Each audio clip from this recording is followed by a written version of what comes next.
करना शुरू हुए थे समाजवादी सरकार में, वो भी पूरे नहीं हुए। और फिरोजाबाद में तो मेडिकल कॉलेज किया था समाजवादी सरकार में। क्या मेडिकल कॉलेज में जो नॉर्म्स है उसके तहत वहाँ असिस्टेंट प्रोफेसर, एडिशनल प्रोफेसर क्या पूरे, टेक्निकल स्टाफ क्या पूरा है? जो गांव में एम्बुलेंस पहुंच जाती थी गरीब की मदद के लिए, वो भी बर्बाद कर दी।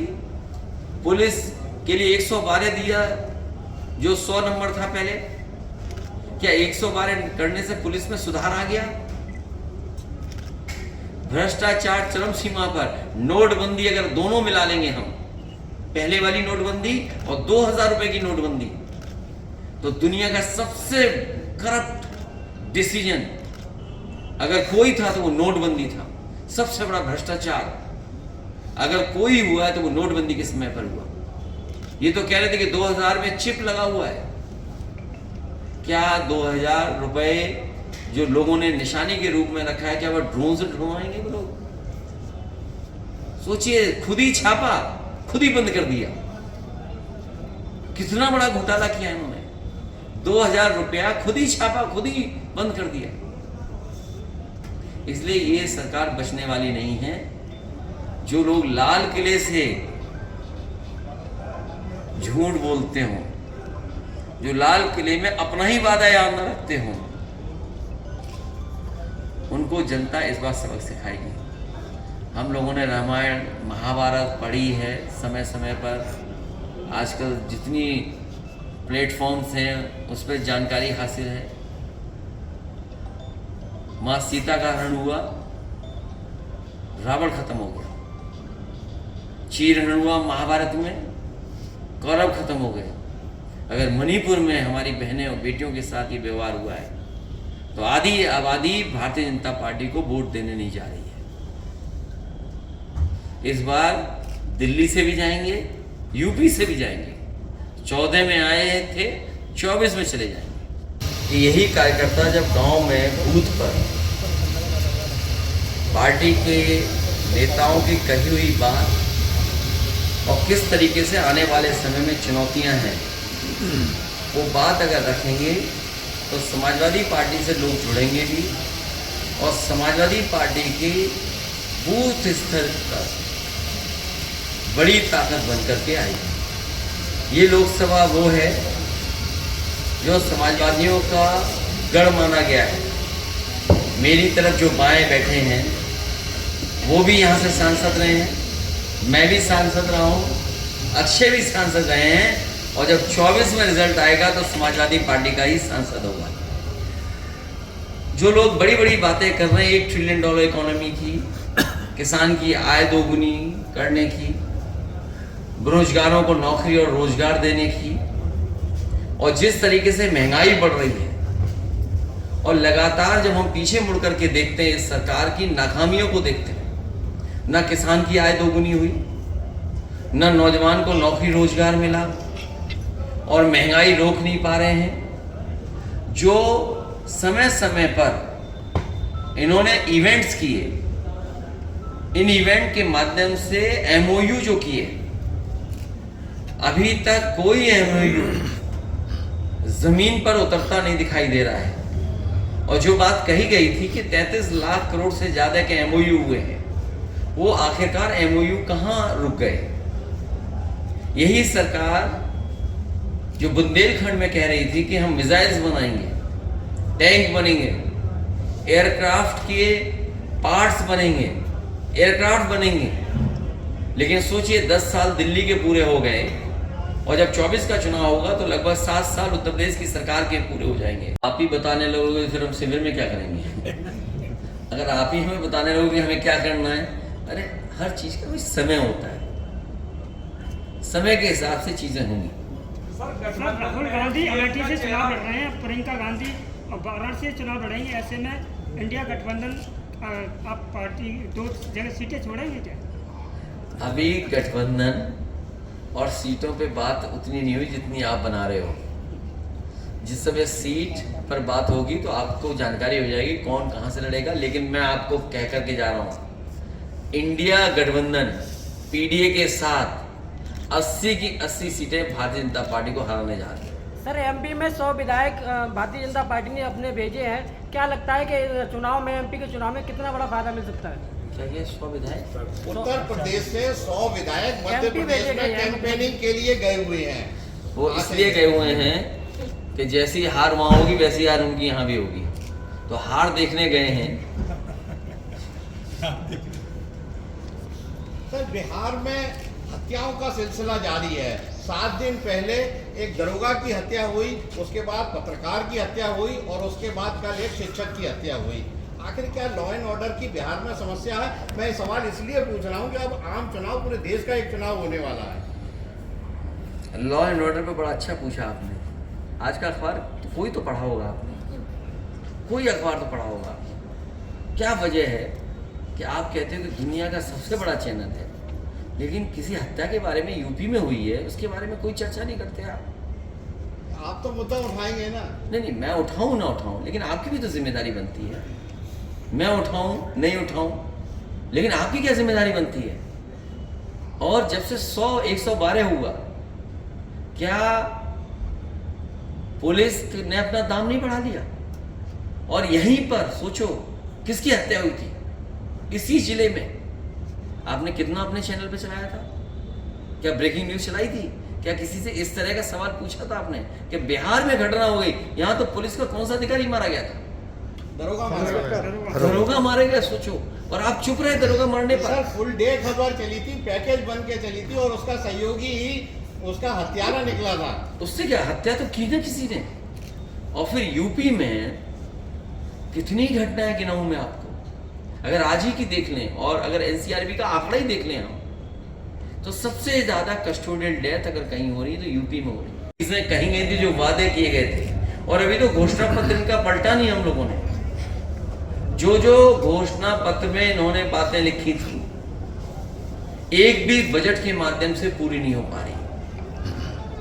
जिस उत्तर प्रदेश में सबसे ज्यादा बिजली का उत्पादन समाजवादी सरकार ने बढ़ाया, आज भी वो प्लांट पूरी तरीके से चालू नहीं कर पाए ये लोग, और उसका परिणाम ये है कि महंगी बिजली मिल रही है। हर गांव में बिल आ रहे हैं, मीटर लगा दिया गया, लेकिन बिजली कितनी मिल रही है उनको? आज एक भी जिला अस्पताल सरकार ने नहीं बनाया जहां गरीब का इलाज हो जाए। सुनने में आ रहा है कि शुरुआत की इन्होंने सीएससी को पीपीपी मॉडल पे प्राइवेट हाथों में देने जा रहे हैं। सीएससी को, डेयरी के प्लांट जो लगना शुरू हुए थे, आपके जिले में भी पराग का समाजवादी सरकार में बजट दिया गया था, पराग का उच्चीकरण करने के लिए काम दिया गया था, वो वैसा ही का वैसा पड़ा, मशीनों का पता नहीं कहां चली गई। इसी तरह एक्सप्रेसवे के किनारे मंडी बननी थी, एक भी मंडी नहीं बनी। और जब मंडी नहीं बनेगी तो आखिरकार किसान को लाभ कहां से होगा? आलू के किसान के लिए कहा खरीद होगी आलू की, अगर एक भी आलू की खरीद हुई हो तो कोल्ड स्टोर के लोगों पे दबाव बना करके कोल्ड स्टोर भरे गए उस समय। लेकिन क्या कोल्ड स्टोर मालिकों को सहूलियत दे रहे हैं जिससे किसानों को मदद मिल जाए? मक्का की कीमत दे नहीं पाए, मक्का भीग गई, नुकसान हो गया, उसकी कोई भरपाई नहीं। सरसों का तेल कितना महंगा है सोचिए। इस जिले के उस तरफ चले जाएं हम, दूसरे प्रदेश की तरफ, तो सरसों का तेल का सबसे ज्यादा उत्पादन हो रहा है। लेकिन आज कीमत क्या है? रिफाइंड तेल की जानबूझकर कीमत बढ़ाई हुई है, जिस तरीके से टमाटर की कीमत बढ़ाई थी सरकार ने। टमाटर की कीमत इसलिए बढ़ाई थी कि कुछ लोगों को लाभ पहुंचाना चाहते थे। रिफाइंड तेल भी इसीलिए महंगा बिक रहा है, कुछ लोगों को ये लाभ ज्यादा पहुंचा रहे हैं। तो ये भारतीय जनता पार्टी के लोग, जो बाबा साहब भीमराव अम्बेडकर जी ने संविधान दिया था, जो अधिकार मिले थे, उन अधिकारों को छीना जा रहा है। जो नौकरियां मिल जानी चाहिए थी वो नहीं दी जा रही हैं, और जिस तरह से अपॉइंटमेंट हो रहे हैं वाइस चांसलर्स की, या वाइस चांसलर्स जिस तरीके से अपॉइंटमेंट कर रहे हैं यूनिवर्सिटीज में, आप माइक्रोस्कोप भी लगा करके देखोगे तो पीडीए आपको नजर नहीं आएगा। बयान को आप कैसे देखते हैं? मेरे पत्रकार साथी, मैंने मुख्यमंत्री जी से पूछा था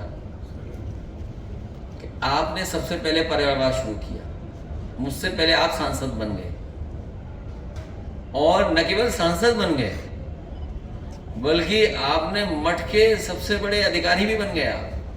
तो ये परिवारवाद नहीं है क्या? बीजेपी को अपना परिवारवाद नहीं दिखाई देता है। अपना परिवारवाद देखने के लिए कौन सी आंखें चाहिए उनको?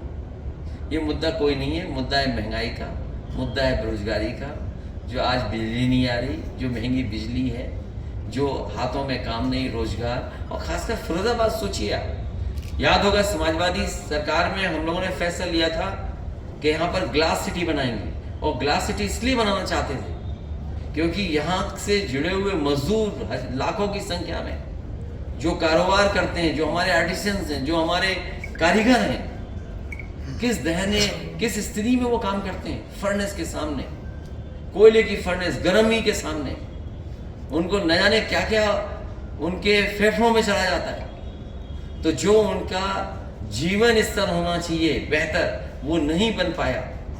और बड़े संख्या में लोग बहुत गरीबी के हालात में रह रहे हैं। तो सोचिए, ग्लास सिटी के लिए हम लोग प्रयास कर रहे थे, नहीं बना पाए, लेकिन हम फिरोजाबाद के तमाम अपने गरीब मजदूरों को और खासकर कारीगरों को कह करके जा रहे हैं, जब भी समाजवादी सरकार बनेगी यहाँ पर ग्लास सिटी होगी, जिससे कि हमारे मजदूर भाइयों को सेफ्टी के साथ उन्हें है।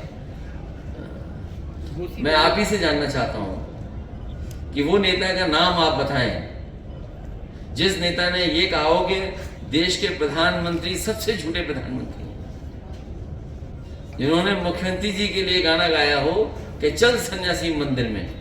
उस नेता का नाम क्या है? तो ये बीजेपी सोचे इस बारे में। सर, ये राहुल गांधी इस समय लद्दाख के दौरे पे हैं। राहुल गांधी ने एक बयान जारी किया है कि वहाँ के स्थानीय लोगों ने बताया है कि चीनी सेना हिंदुस्तान में घुस आई है और उन्होंने हिंदुस्तान की जमीन पे कब्जा कर लिया है। सरकार डिनाइल मूड में है। लद्दाख और वो इलाका हमेशा महत्वपूर्ण रहा है भारत के लिए भी। समाजवादियों ने हमेशा, डॉक्टर राम मनोहर लोहिया, नेताजी और जितने भी समाजवादी लोग रहे, उन्होंने हमेशा कहा कि चीन से सावधान रहें। पहले अक्साई चीन, और अब ये हिस्सा भी आपके हाथ से छूट गया है। अगर लोग वहां पर बता रहे हैं कि कुछ हिस्से में वहां के चीन के कब्जे में है, फौज के लोग बोल नहीं सकते हैं, लेकिन फौज के लोग जानते हैं वो लेक जो हम लोग फिल्म में देखते थे कभी, उस पर कभी भी दूसरे देश के लोगों का कब्जा नहीं था। इसी तरह अगर सरकार, खासकर भारत सरकार, अपनी कमजोरी दिखाती रही तो वो दिन दूर नहीं जिस तरीके से मानसरोवर जाने के लिए आपको चीन का वीजा चाहिए, अगर आप वो लेक देखने जाओगे तो भविष्य में हो सकता है आपको चीन से परमिशन मांगनी पड़े, तब जाकर के उस लेक को आप देख पाएंगे।